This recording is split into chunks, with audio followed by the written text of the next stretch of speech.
అందరికీ నమస్తే అండి. మానసాదేవి కోవిల అన్నమాట.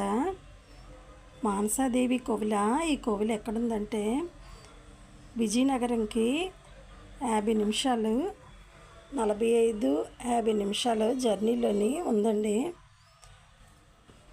మానసాదేవి గుడి చాలా బాగుంటుంది అన్నమాట. అమ్మవారు ఇలా పైన కొబ్బరికాయలు కొట్టి దగ్గర అమ్మవారు చిన్న విగ్రహం ఇలా పెట్టారనమాట. స్టార్టింగ్ లోపల మానసాదేవి అమ్మవారు ఉంటారు.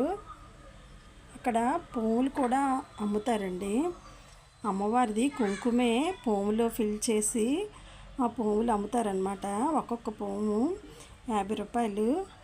ఆ పువ్వు అమ్మాయిలకి, పెళ్ళి కాని అమ్మాయిలు కానీ అబ్బాయిలు కానీ పిల్లలు పుట్టడానికి కానీ ఆ పువ్వు కట్టుకుంటే చాలా మంచిది అని చెప్పారండి.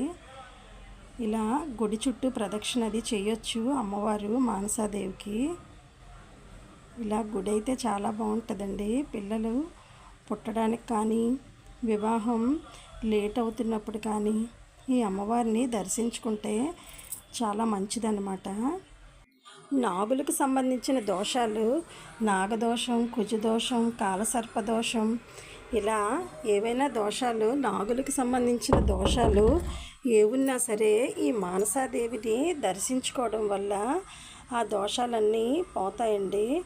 ఈ అమ్మవారు నాగులకు ఆదిదేవత అండి మానసాదేవి. అందువల్ల మానసాదేవిని ఎక్కువగా ఆరాధిస్తూ ఉంటే క్రమేణా ఆ నాగులకు సంబంధించిన దోషాలన్నీ పోతూ ఉంటాయండి. కోవిలికి వెళ్ళలేని వాళ్ళు ఇంటి దగ్గరైనా సరే మానసాదేవిని స్మరించుకుంటూ ఉంటే చాలా మంచిదన్నమాట. అలంకరణ కూడా ఇక్కడ అమ్మవారికి చాలా బాగుంది.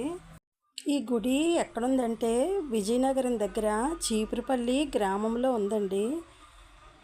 విజయనగరం దగ్గర చీపురుపల్లి గ్రామంలో ఉందన్నమాట ఈ అమ్మవారి